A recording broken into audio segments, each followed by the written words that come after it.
Psikologi belajar, teori belajar dari Thorndike dan pengaplikasiannya.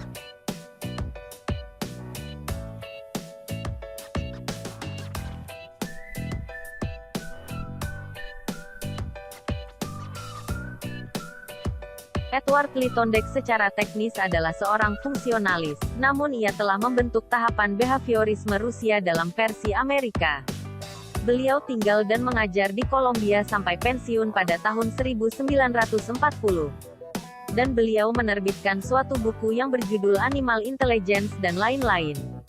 Buku ini yang merupakan hasil penelitian Thorndike terhadap tingkah laku beberapa jenis hewan seperti kucing, anjing, dan burung, yang mencerminkan prinsip dasar dari proses belajar yang dianut oleh Thorndike,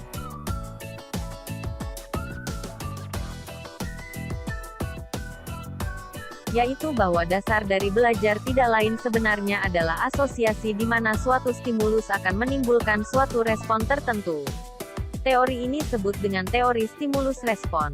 Dalam teori stimulus-respon dikatakan bahwa dalam proses belajar seseorang akan belajar dengan cara coba salah atau bisa disebut dengan trial and error.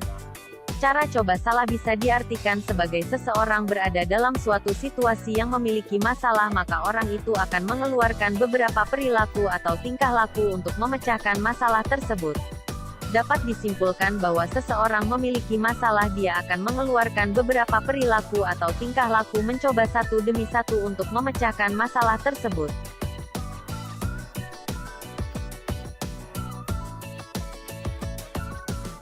Thorndike mengemukakan bahwa terjadinya asosiasi antara stimulus dan respon menghasilkan 3 hukum pokok, yaitu 1. Hukum latihan atau law of exercise, yaitu semakin sering suatu tingkah laku diulang atau dilatih atau digunakan, maka asosiasi tersebut akan semakin kuat. Interpretasi dari hukum ini adalah semakin sering suatu pengetahuan itu dibentuk, maka akan mengakibatkan terjadinya asosiasi antara stimulus dan respon akan semakin kuat. Prinsip utama dalam hal ini yaitu sebuah pengulangan. Semakin sering individu mempelajari sesuatu, maka hal tersebut akan semakin diingat dan tersimpan dalam memori.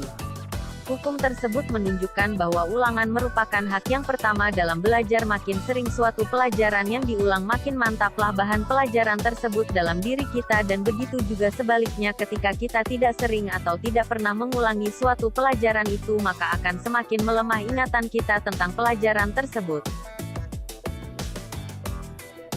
Yang kedua ada hukum akibat atau law of effect, yaitu hubungan stimulus-respon cenderung diperkuat bila akibatnya menyenangkan dan cenderung diperlemah jika akibatnya tidak memuaskan. Hal ini berkaitan dengan sebuah ganjaran dan hukuman. Contoh, seorang guru akan memberikan penghargaan kepada siswa yang mengerjakan tugas tepat waktu. Dari pernyataan tersebut tentu saja siswa semakin bersemangat mengerjakan tugas tepat waktu, karena mereka ingin mendapatkan sebuah penghargaan. Namun sebaliknya, seorang guru akan memberikan hukuman pada siswa yang tidak mengerjakan tugas. Dengan demikian siswa merasa kapok dan tidak ingin melakukan hal tersebut.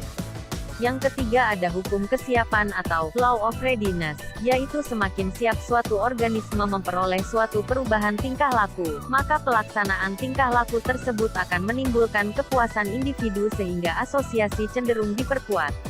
Apabila individu tidak memiliki kesiapan dalam belajar, maka respon yang muncul tidak akan sesuai dengan yang diharapkan.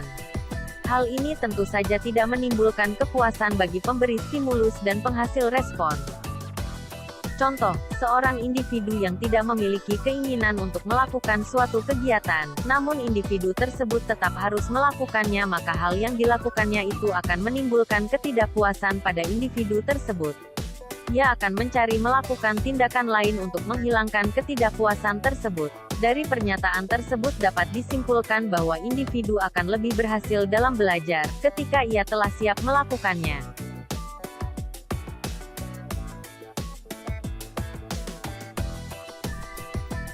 Jadi teori belajar menurut Edward Lee Thorndike adalah: belajar adalah proses interaksi antara stimulus, yang berupa rangsangan, seperti pikiran, perasaan yang dapat ditangkap indera, dengan respon. Hasil belajar dapat berupa tingkah laku yang konkret yang dapat diamati dan tidak konkret. Teori ini disebut juga aliran koneksionisme atau connectionism.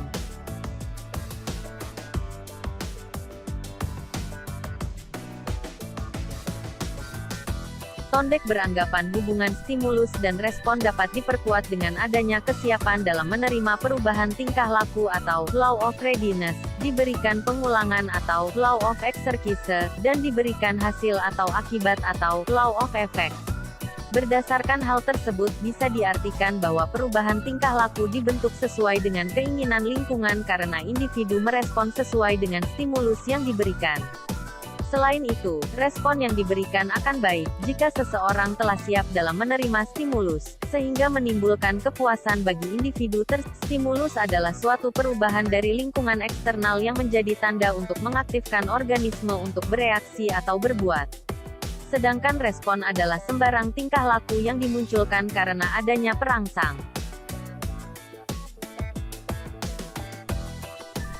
Pengaplikasian teori Tondek dalam pembelajaran matematika. Teori belajar dari Tondek banyak digunakan dalam pembelajaran matematika di ranah pendidikan. Hal ini berindikasi pada bagaimana seorang guru memberikan stimulus kepada siswa untuk mengembangkan kemampuan berpikir mereka untuk menyelesaikan permasalahan. Proses interaksi antara guru dan siswa yang melibatkan pola berpikir dan mengolah logika pada suatu lingkungan belajar yang sengaja diciptakan oleh guru atau yang ingin dibentuk guru dengan berbagai metode agar program belajar matematika dapat tumbuh dan berkembang secara optimal. Hierarki belajar diartikan sebagai belajar itu harus disusun dari atas ke bawah. Dimulai dengan menempatkan kemampuan, pengetahuan, ataupun keterampilan yang menjadi salah satu tujuan dalam proses pembelajaran di puncak dari hierarki belajar tersebut, diikuti kemampuan, keterampilan, atau pengetahuan prasyarat atau prerequisite yang harus mereka kuasai lebih dahulu agar mereka berhasil mempelajari keterampilan atau pengetahuan di atasnya itu. Artinya, seorang siswa tidak akan dapat mempelajari atau menyelesaikan tugas tertentu jika mereka tidak memiliki pengetahuan prasyaratnya.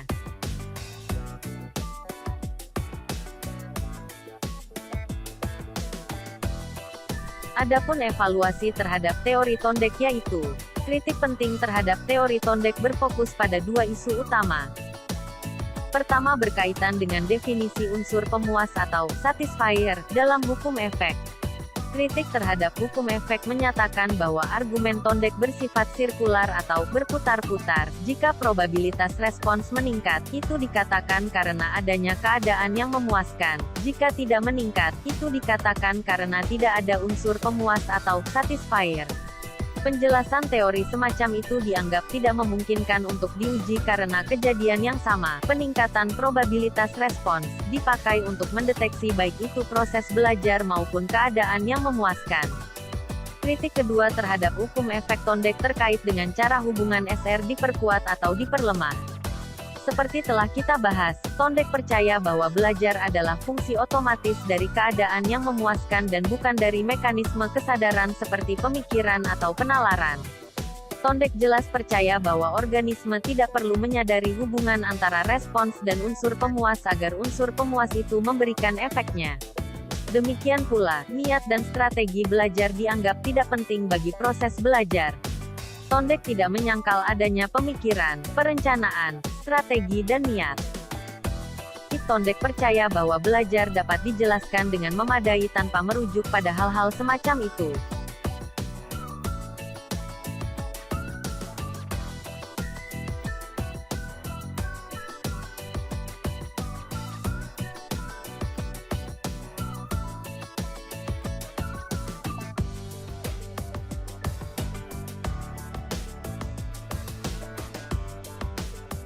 Terima kasih atas perhatiannya. Semoga ilmu yang telah disampaikan dapat bermanfaat bagi kita semua. Sampai jumpa.